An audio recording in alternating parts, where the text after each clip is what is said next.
தனுசு ராசி, தனுசு லக்னம். காலபுருஷனுக்கு 9வது வீடு குருவோடைய வீடுங்கிறனால எல்லாருக்குமே அனுசரித்து போகக்கூடிய ராசியாக இருக்குது. ரொம்பவே கெத்தான ராசி. ஒரு விஷயங்கள் இவங்க கூட போய் நம்ம சேர்ந்து பண்ணும்போது நமக்கு கெட்டது என்றைக்குமே ஸ்ப்ரெட் ஆகாது. தனுசு அப்படின்னாவே பாசிட்டிவிட்டி தான். குருவோடைய வீடு வாழ்க்கையில் எவ்வளவு கஷ்டங்கள் வந்தாலும், தடைகள் வந்தாலும், தாமதம் வந்தாலுமே இந்த மனசுலாம் தளராமல் அடுத்தது ஒரு நபர் போராடுற காத்துட்ருக்காரு, ஜெயிக்கிறதுக்கு காத்துட்ருக்காரு. இல்லை நான் ஹோப் விட மாட்டேன், என்றைக்குமே நான் வந்து ஜெயிப்பேன், கண்டிப்பாக ஜெயிப்பேன் அப்படின்னு ஒரு நிரந்தரமான வெற்றியை நோக்கி ஓடக்கூடிய தனுசு ராசி மற்றும் தனுசு லக்னம். நாங்கள் எங்கேயும் கெத்தாக இருக்கிறோம், இன்றைக்கி நாங்கள்லாம் கஷ்டத்தில் தாங்க இருக்கோம், கவலைப்படுற மாதிரி மனக்கவலைகள் 1000 இருக்குங்க.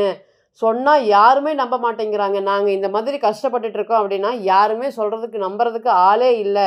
கெத்தா அதெல்லாம் போய் பல வருஷம் ஆச்சு. இன்றைக்கி குருவோடைய வீடுன்னு சும்மா வேணால் பேர் சொல்லிக்கலாம், நாங்கள் நல்லவங்கன்னு. ஆனால் யாருமே அதை கேட்குறதுக்கு தயாராக இல்லை. எல்லா விஷயங்களும் பார்த்திங்கன்னா பல வருஷம் ஆயிடுச்சு எங்களுக்கு நல்லது நடந்தது.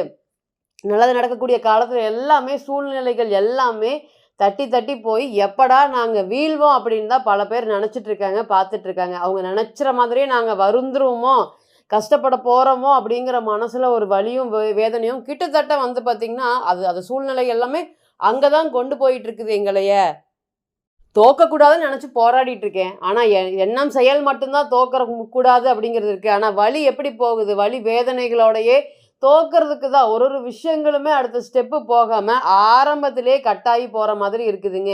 இன்றைக்கெல்லாம் பாருங்கள், ராசிநாதன் ராசியை பார்க்குறாரு, ரொம்ப வருஷம் கழித்து ராசியை பார்க்குறாரு. பலம் பெற்ற ராசிநாதனாக இருக்கார். மிதுனத்தோடைய புதனுடைய வீட்டிலேருந்து பார்க்குறாரு. ரொம்ப அறிவு, ரொம்ப சிக்கனம், ரொம்ப வந்து பார்த்திங்கன்னா இந்த யாருக்குமே கெடுதல் நினைக்கக்கூடாது, நல்ல எண்ணங்கள், பாசிட்டிவிட்டி இதெல்லாமே ராசியை குரு பார்க்கறதுனால தைரியம், தன்னம்பிக்கை, துணிச்சல், மற்றவங்கள மாதிரி அப்படி வாழ்ந்து காட்டணும், இப்படி வாழ்ந்து காட்டணும், கொஞ்சம் கஷ்டப்பட்டுட்டோமே, கொஞ்சம் கவலையாக இருக்கிறோமே அப்படிங்கிற எண்ணங்கள் ஓடிட்டுருக்கு. ஆனால் என்ன பொருளாதாரத்துக்கான கிரகங்கள் நல்லா இருக்கா அப்படின்னு கேட்டிங்கன்னா, தனுசு ராசிக்கு பொறுத்த வரையுமே கடனும் சேர்ந்து ட்ராவல் பண்ணுற மாதிரி ஒரு சூழ்நிலைகள். எல்லாருமே பொருளாதாரத்தில் வந்து பார்த்திங்கன்னா ஏதாவது ஒரு பிரச்சனை காரணமாக மாட்டிக்கிறாங்க. எந்த ஒரு சூழ்நிலையும் மாட்டாமல் நான் ஒரு விஷயங்களும் ரொம்ப கவனமாக பண்ணுறேன், என்னை மீறி எல்லாமே நடக்குதுங்க, எனக்கு இதெல்லாம் நடக்க போகுதுன்னு தெரியுங்க. ஏன்னா தனுசை பொறுத்த வரையும் வந்து 2 வருஷத்துக்கு முன்னாடி 3 வருஷத்துக்கு அப்புறம் என்ன நடக்கும் அப்படிங்கிறது ஈஸியாக ஜட்ஜ் பண்ணக்கூடிய ராசியாக இது இருக்குது. குருவோடைய ராசிங்கிறனால நிறைய விஷயங்கள் வந்து பார்த்திங்கன்னா இப்படி தான் நடக்குமோ அப்படிங்கிற எண்ணங்கள்லாம் போயிட்டுருக்கும். அதுக்கு ஏற்ற மாதிரியே இன்றைக்கும் இவங்க பயப்படுற மாதிரி ஒரு விஷயங்களுமே நடக்கக்கூடாத விஷயங்கள் எல்லாமே நடந்துட்டுருக்கு.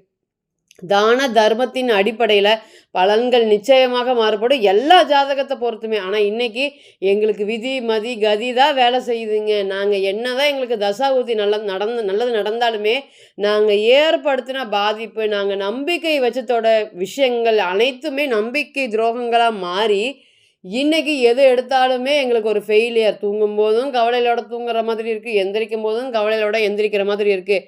ஹெல்பிங் டெண்டன்சி அதிகங்க. அதனால் எல்லாருக்கும் உதவக்கூடிய தனுசு ராசிக்கு இன்றைக்கி யாரும் இல்லாத அனாதைகளாட்ட ரொம்பவே வந்து பார்த்திங்கன்னா படித்த படிப்பு, அறிவு, நான் எப்படி இருக்க வேண்டியது இன்றைக்கி பார்த்திங்கன்னா ரொம்ப கஷ்டப்பட்டுட்ருக்கேன் அப்படின்னு ஒருத்தவங்க சொல்கிறாங்கன்னா, இன்றைக்கி தனுசு ராசியை பொறுத்தவரையும் அதோட நிலைமை அவ்வளோதான். 2ஆம் அதிபதினு சொல்லக்கூடிய சனீஸ்வர பகவான் 4ல் வக்ரமாக இருக்காருங்க.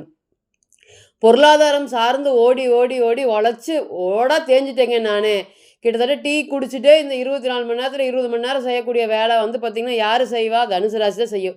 எந்த ஒரு பிரதிபலனும் பார்க்காம செய்யக்கூடிய ராசி, எல்லாருக்கும் ஹெல்ப் பண்ணுறது, எவ்வளோ வந்து பார்த்திங்கனாலுமே தோத்தாலும் திருப்பி எந்திரிச்சு போராடக்கூடிய ராசியாக தனுசு இருக்குது. நிறையா விஷயங்கள் பாசிட்டிவிட்டியாக நடந்திருக்கு, நிறையா விஷயங்கள் நெகட்டிவாகவும் நடந்திருக்கு. ராசிநாதன் குரு 6ல் இருக்கார், 9ஆம் இடத்துல கேது. பாக்கியங்கள் எங்கெங்கே கிடைக்குது, எது செஞ்சாலும் கெட்ட பெயர் தாங்க எங்களுக்கு கிடைக்குது அப்படிங்கிற வலியும் வேதனைகளும் ஒரு பக்கம். இது எல்லாமே மிக்சடு எமோஷனாக தனுசு ராசி மற்றும் தனுசு லக்னத்திற்கு நடந்துகிட்ருக்கு. அனைவராலையுமே நல்ல பாதுகாப்பு கொடுக்குறாங்க, நல்ல ஒரு அரவணைப்பு. இந்த மாதிரி யாருமே இல்லை அப்படின்னு சொல்லி பெயர் போன ராசிக்கு இன்றைக்கி எல்லாரும் உங்களை ஒதுக்கப்படக்கூடிய நபராக, எல்லார்ட்டும் நீங்கள் ஒதுக்குற மாதிரி சில விஷயங்கள்லாம் நடந்துகிட்ருக்கு. இந்த சூழ்நிலையில் செப்டம்பர் மாத பலன்கள் எப்படி இருக்க போகுது, என்ன மாதிரியான பலன்களை உங்களுக்கு தரதுக்கு காத்துட்ருக்கு. இந்த மாதம் ஆரம்பத்திலே வந்து பார்த்திங்கன்னா ராசிநாதனான குரு ராசிக்கு 3ஆம் இடம் முயற்சி ஸ்தானத்தில், தைரிய ஸ்தானத்தில் உட்காந்துருக்காரு. அதே போல் 4ல் சுக்கிரன் திக்பலமாக இருக்கார். 5ஆம் அதிபதினு சொல்லக்கூடிய சூரியன் 5க்கே வந்துட்டார். பல வருஷம், அதாவது கிட்டத்தட்ட 10 to 11 மாசம் எடுக்குங்க. இந்த மாதிரி சூரியன் தன்னுடைய வீட்டுக்கு வரும்போது, அதுவுமே மேஷ ராசிக்கும் சரி, தனுசு ராசிக்கும் சரி, ஒரு உயரிய உன்னதமான பலன்களை ஏற்படுத்தி குடுக்கும். கிட்டத்தட்ட 1 வருஷமா எனக்கு எதுவும் நடக்கல. எனக்கு அப்பா சார்ந்து எதுவும் நல்லது நடக்கவே இல்ல. என்னுடைய பெருமைக்கும், புகழுக்கும் நான் பண்ணக்கூடிய தான தர்மத்துக்கு உண்டான பலன்கள என்னால அனுபவிக்க முடியவே இல்ல. அப்படின்னு யார் ஒருத்தர் வேண்டிட்டு இருக்காங்களோ, நெனச்சிட்டு இருக்காங்க, அவங்களுக்கு எல்லாத்துக்குமே சூரியன் பலமா இருக்கணும். அப்ப செய்யக்கூடிய காலங்கள் மட்டும் தான் நம்ம பண்ணக்கூடிய விஷயங்களுக்கு பிரதிபலன் அப்படிங்கிறது நிச்சயமா கிடைக்கும். நல்லா ஹெல்ப் பண்றேன் எங்க அப்பாக்கு, எங்க அம்மாக்கு. இன்னைக்கு ஒரு பொருளாதாரம் சம்மந்தப்பட்ட இடத்த பிரிக்கிறாங்க. ஆனா எனக்கு பாதுகாப்பா இருப்பாங்க அப்படின்னு பார்த்தா, எல்லா குழந்தைகளுக்குமே ஈக்குவலா குடுக்கணும் அப்படின்னு நெனைக்கிறாங்க. ஆனா இத்தன நாளா நான் தான் சாப்பாடு போட்டு அவங்கள இது பண்ணி எல்லாத்தையுமே பார்த்துருக்கேன் நானே. ஆனா இன்னைக்கு எனக்குன்னு ஒரு ஓர வஞ்சனை வைக்கிறாங்க. இந்த மாதிரி 1 வருஷமா பேச்சு நடந்துட்டு இருக்குது. இந்த மாரி பல பிரச்சனைகள் அப்பா சார்ந்து, ஒரு பிரச்சனைகள் இல்ல, பல பிரச்சனைகள். நல்ல வேலையில வந்து நான் தொழில் பண்ணி கத்துக்கிட்டேன். நீ பார்த்துக்கோ அப்படின்னு சொல்றாங்க. ஆனா இன்னைக்கும் எங்க அப்பா என்னுடைய வேலை செய்ற இடத்துல தலையிட்டுட்டே இருக்காரு. எனக்குன்னு ஒரு இது குடுக்கவே மாட்டேங்கிறாரு. தனித்துவமே எனக்கு இல்லாம போயிருச்சுங்க. அப்படின்னு சொல்லக்கூடிய நபர்கள். அதேபோல கடகத்துல சூரியன் இருக்கும்போதும் சனி திரிகோணத்துல இருந்தாரு பார்த்தீங்களா? அப்பல்லாம் கொடுமையான விஷயங்கள். வாழ்க்கையில அப்பானால எனக்கு எல்லாமே கிடைக்கும்னு நெனச்சுட்டு இருந்த நபர்கள்லாம் அப்படியே கொடுமையான விஷயங்கள அனுபவிக்க முடியாத சூழ்நிலைகள்லாம் ஒரு ஒரு நாளா கடந்து வந்திருக்காங்க. இந்த கடகத்துல சூரியன் இருக்கக்கூடிய அந்த 30 நாளா ஏன்டா இந்த மாதிரி இருக்குது அப்படின்னு சொல்ற மாதிரியான பலன்கள். வீட்டுக்கு வந்தா சண்டை, வீட்டுக்கு வந்தா சண்டை. அந்த மாதிரி சாப்பிடும்போது சண்டை. எதற்கெடுத்தாலும் அப்பா கூட வந்து பார்த்தீங்கன்னா, கருத்து வேறுபாடு நெறைய விஷயங்கள் நடந்திருக்கு. புத்திசாலித்தனம். அப்பா வந்து பார்த்தீங்கன்னா, இந்த நேரத்தில கடகத்தில சூரியன் இருந்தா, "என்ன நான் அப்படி பண்ணுனேன், நீ உன்னை பார்த்துக்கல. நான் இந்த மாதிரியெல்லாம் உனக்கு செலவு பண்ணியிருக்கேன். நீ என்னை ஏத்துக்கல." அப்படிங்கிற மாதிரி அது ஆணா இருக்கட்டும், பெண்ணா இருக்கட்டும், சண்டை சச்சரவுகள் ஏராளம். "நீ பெருசா, நான் பெருசா." அப்படிங்கிற சூழ்நிலைகள் எல்லாமே கடகத்தில இருக்கும்போது சூரியன் குடுத்துச்சு. இன்னைக்கு பாருங்க சூரியன் புதனோட இருக்கு. ராசிநாதன்னு சொல்லக்கூடிய தனுசு ராசிக்கு குரு வந்து பார்த்தீங்கன்னா, நல்ல ஒரு யோகத்தில இருக்கார். அதேபோல 5ஆம் அதிபதின்னு சொல்லக்கூடிய செவ்வா, அடுத்த யோகாதிபதின்னு சொல்லக்கூடிய செவ்வா 10ல திக்பலமா இருக்கிறது, ஒரு தலை சிறந்த யோகம்னே வச்சுக்கலாம். அதாவது 2ஆம் அதிபதின்னு சொல்லக்கூடிய சனீஸ்வர பகவான் 4ல இருக்காரு. 3ஆம் இடத்துல ராகு. கிட்டத்தட்ட ரொம்ப நாட்கள் கழித்து, ரொம்ப வருடம்னே சொல்லலாம். இந்த ஒரு கோச்சாரம் தனுசு ராசிக்கு ஒரு யோகமான காலமாக இருக்கும். எப்படிங்க சொல்றீங்க? செவ்வாய் 10ல திக்பலம், 9ஆம் அதிபதி 9லயே இருக்காரு. 5ஆம் அதிபதி 10ல இருக்காரு. குழந்தை கிடைக்கும்னு சொல்றதா? இல்ல சனி செவ்வாய பார்க்கறனால வேலை கிடைக்கும்னு சொல்றதா?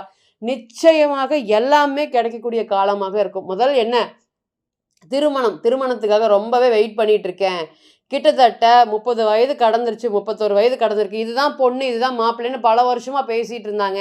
நாங்களும் சரி அப்படின்னு சொன்னோம். திடீர்னு ஏதோ ஒரு பிரச்சனை காரணமாக வந்து பார்த்தீங்கன்னா, திருமணம் நின்றுச்சு. அல்லது பேச்சுவார்த்தை டக்குனு முடிச்சுட்டாங்க. எங்களுக்கு அந்த பொண்ணு தான் வேணும், அந்த பையன் தான் வேணும்னு ரொம்ப வருஷமா நாங்க காத்துட்டு இருந்தோம். இந்த மாரி நின்னு போன திருமணங்கள் அல்லது 30 வயது கடந்துருச்சு, 29 வயது கடந்துருச்சு. ஒருத்தருக்காக எதிர்பார்த்துட்டு இருந்தோம். அவங்க வேணும்னு சொல்ல மாட்டேங்கிறாங்க, வேணாம்னு சொல்ல மாட்டேங்கிறாங்க. ஏதாவது ஒரு பிரச்சனை காரணமாக திருமணம் அடுத்த ஸ்டேஜுக்கு போகவே இல்ல அப்படின்னு வருத்தப்பட்டுட்டு இருந்த உங்களுக்கு, இனி வரக்கூடிய காலங்கள் குரு, சுக்கிரனோடு சேர்ந்து உங்க ராசிய பார்க்கறதுனால, திருமணம் யோகம் வந்துருச்சா? எஸ் வந்துருச்சு. தனுசு ராசிய பொறுத்தவரைக்கும் இத்தன நாளா பிரச்சனை குடுத்துருக்கக்கூடிய சனீஸ்வர பகவான் 4ஆம் இடமான சுகஸ்தானத்துல வக்ரம் பெறதுனால, குருவும் சுக்கிரனும் ராசிய பார்க்கறதுனால, 11ஆம் அதிபதியோடு சேர்ந்து குரு பார்க்கறதுனால, நீங்க மகிழ்ச்சியாக இருக்கக்கூடிய, சந்தோஷமாக இருக்கக்கூடிய திருமண வாழ்க்கை அப்படிங்கிறது இந்த நேரத்துல குடுக்கறதுக்கு காத்துட்டு இருக்காரு. அதேபோல 9ஆம் அதிபதின்னு சொல்லக்கூடிய சூரியன் 9லயே இருக்காரு. எனக்கு எங்க அப்பாவோட ஆதரவு எதுவுமே இல்லைங்க. எங்க அப்பா ஒரு தொழில் பண்ணிட்டு இருக்காரு. அந்த தொழில என்கிட்ட குடுக்கலான்ட்டு இருக்காரு. அந்த தொழில நான் எடுத்து தயாரிச்சு, நான் பண்ணக்கூடிய விற்பனை பண்ணலாமா? அதனால பொருளாதாரம் சம்மந்தப்பட்ட விஷயத்துல இருக்கக்கூடிய பிரச்சனைகள்லாம் விலகுமா? எங்க அப்பாட்ட இருந்து நான் தொழில ஓவர்டேக் பண்ணலாமா? பல வருஷம் ஆயிடுச்சுங்க. நான் எந்த வேலையும் செய்யவே இல்ல. அப்பாவோடைய நிழல்லயே நான் வாழ்ந்துட்டு இருக்கேன். இனி நான் வளர்ச்சிகள் பெறுவேனா? நெறைய விஷயங்கள் வந்து பார்த்தீங்கன்னா, மாத்தணும்னு முயற்சி பண்ணிட்டே இருக்கேன். என்னால எதுவுமே மாத்த முடியல அப்படின்னு வருத்தப்பட்டுட்டு இருந்தவங்களுக்கு, இனி வரக்கூடிய காலங்கள் இது எல்லாமே மாற்றத்துக்கு உண்டான ஒரு நல்ல பலன்கள குடுக்கறதுக்கு காத்துட்டு இருக்கு. தனுசு ராசிய பொறுத்தவரை ரொம்ப காலமாக தர்ம கர்மாதிபதி யோகம்னு சொல்லக்கூடிய 9, 10ஆம் அதிபதி 9ஆம் இடத்துல இருக்கிறது, ஒரு நல்ல ஒரு பெயரும், புகழும், தரமான ஒரு வாழ்க்கையும் குடுக்கறதுக்கு நிச்சயமாக காத்துட்டு இருக்கு. 10ல செவ்வாய் திக்பலம் பாருங்க. நீங்க கேட்கலினாலும் கவர்மெண்ட் ஜாப் ட்ரை பண்றியா? இல்ல இது மாரி இருக்குது, இல்ல முயற்சி பண்றியா? அப்படின்னு யாராவது காதுபட உங்க காதுபட பேசுவாங்க. அதற்குண்டான முயற்சிகள் எடுப்பீங்க. அது சார்ந்த விஷயத்துல ஏற்கனவே முயற்சியில இருக்கோம். அப்படின்னு சொல்றவங்களுக்கும் இனி வரக்கூடிய காலங்கள் ஒரு நல்ல ஒரு யோகமான கோச்சார காலமாக கண்டிப்பாக நிச்சயமா இருக்கும். எவ்வளோதான் கஷ்டங்கள் இருந்தாலும் கஷ்டங்கள் எல்லாம் கடந்து சாதனை படைக்கக்கூடிய ஒரு நல்ல காலம், எனக்கு வாழ்க்கையில நிறைய ஆப்பர்ச்சுனிட்டிஸ் எப்பங்க வரும்? என்னோட நல்ல காலம் எப்ப? அப்படின்னு கேட்கக்கூடிய நபர்களுக்கு இதோ வந்துருச்சு. இந்த கோச்சார காலங்கள் ஒரு நல்ல ஒரு யோகமான கோச்சார காலமா இருக்கும். அதில என்ன முயற்சிகள் நீங்க மேற்கொண்டாலுமே, ஒரு சக்சஸ் ரேட்டிங் அப்படிங்கிறது ரொம்பவே அதிகமாக இருக்கு அப்படிங்கிறதுல எந்த ஒரு மாற்றம் இல்ல. இப்ப நீங்க கேட்டுருந்துட்டு இருந்த அனைத்துமே கோச்சார பலன்கள் தான். கோள்களுடைய சாரம் அனுதினமும் மாறும். இன்னைக்கு ஒரு கிரகம் ஒரு நட்சத்திரத்தில பயணிக்கும். நாளைக்கு அதே கிரகம் வேறு நட்சத்திரத்தில பயணிக்கும். பிறந்த கால ஜாதகத்த நம்ம எடுத்து தசா, புத்தி, நடப்பு, அந்தரம் கணிக்கும்போது பிறந்த கால ஜாதகம் மட்டுமே 100% தீர்வாகும். ஸோ தனிப்பட்ட ஜாதகத்தை நம்ம ஆலோசனை பண்ண விருப்பப்பட்டா, கீழ இருக்கக்கூடிய இந்த நம்பருக்கு கான்டாக்ட் பண்ணுங்க. நான் வணங்கக்கூடிய நரசிம்மர் உங்க எல்லோருக்குமே நல்ல வளமான வாழ்க்கையை ஏற்படுத்தி தரேன். நான் நிச்சயமா பிரார்த்தனை பண்ணிக்கிறேன். மீண்டும் ஒரு பதிவில் உங்களெல்லாம் சந்திக்கும் வரை உங்களிடமிருந்து விடை பெறுவது உங்கள் அஸ்ட்ரோ புவனேஸ்வரி. நன்றி, வணக்கம்.